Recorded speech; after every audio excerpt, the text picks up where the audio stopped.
बहुत कम यूथ है जानता है कि श्रीमद् भागवत गीता और श्रीमद् भागवत पुराण में क्या फ़र्क है। हाँ, तो आप थोड़ा सा इसको समझा दीजिए। हाँ जी। देखिए, भगवत गीता पूरे परिवार को जोड़ने वाली ग्रंथ है। अब आप सोचोगे अरे ये कैसे भाई, कृष्ण ने तो अर्जुन को कहा कि सबको संहार करो, ये करो, वो करो।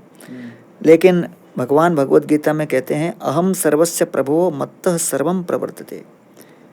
तो मैं इस संपूर्ण सृष्टि का स्रोत हूँ, आई एम द सोर्स। तो इसलिए a family which praise together stage together. तो कृष्ण ने गीता में कहा है पत्रम पुष्पम फलम तोयम। पत्र पुष्प फल जल बहुत सरल है मिलना, सुलभ है। यो में भक्तिया प्रयच्छति, आप बड़े प्रेम से मुझे समर्पित करो, क्योंकि हो सकता है कोई कहेगा मैं घर पे भजन नहीं कर सकता। भजन करने का टाइम नहीं, भोजन करने का तो टाइम है। तो भगवान कहते हैं भोजन के माध्यम से आप भजन में जुड़ सकते हो। और फिर यद करोषि यद अस्नासि यद जुहोसि दास, जो कुछ करो वो मुझे समर्पित करो। तो इसलिए कृष्ण ने गीता में परिवार को, संपूर्ण परिवार को भक्तिमय और सनातन धर्म से जुड़ने के लिए 3 सिंपल तरीके बताएं। पहला, परिवार के सदस्य जो भोजन करें वो उनको भोग लगाकर करें और उसको कहते हैं कृष्ण प्रसाद। दूसरा, परिवार के सदस्य सब मिलकर एक दूसरे को 5 मिनट 10 मिनट गीता और भागवत लेकर चर्चा करें। गीता की कथा एक दूसरे को सुनाएं।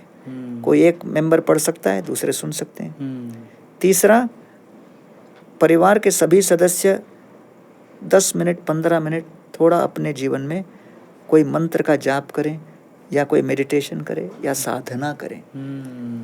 तो ये 3 बातें, कृष्ण नाम, कृष्ण कथा, कृष्ण प्रसाद, ये सरल तरीका है जिससे किसी भी परिवार को 7 रूप से स्थायी किया जा सकता है। आपने जब ये आप बात बोल रहे थे तो एक जगह मैं स्टक हो गया जब आपने ये कहा कि हमें प्रतिदिन कम से कम श्रीमद् भागवत गीता का एक मंत्र ज़रूर पढ़ना चाहिए। हाँ।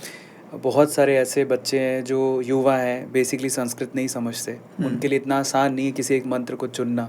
तो श्रीमद् भागवत गीता से आप क्या रिकमेंड करते हैं कि ये एक मंत्र है जिसका अगर जाप वो निरंतर करते हैं, उसका मतलब भी आप समझाइएगा ताकि उनको कुछ फ़ायदा हो।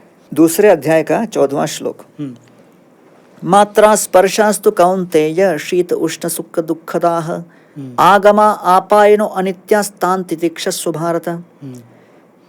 ये श्लोक का मूल संदेश है टॉलरेंस, सहिष्णुता, जो कि बहुत आवश्यक है। तो भगवान कह रहे हैं मात्रा स्पर्शास्तु कौन्तेय। मात्रा अर्थात इंद्रियां और इंद्रिय विषय। जब इंद्रियां और इंद्रिय विषय दोनों का आपस में संपर्क होता है, when the eyes see form, when the tongue hits a taste, when the ears hit sound, जब दोनों के बीच में इंटरेक्शन होता है तो हम लोगों की एक अपेक्षा होती है और ये अपेक्षा हमारे कष्ट की जननी है। वो अपेक्षा क्या है? हम अपेक्षा करते हैं कि दोनों जब एक दूसरे के संपर्क में आए तो वो अनुभव हमेशा सुखमय हो। That contact should always be pleasurable.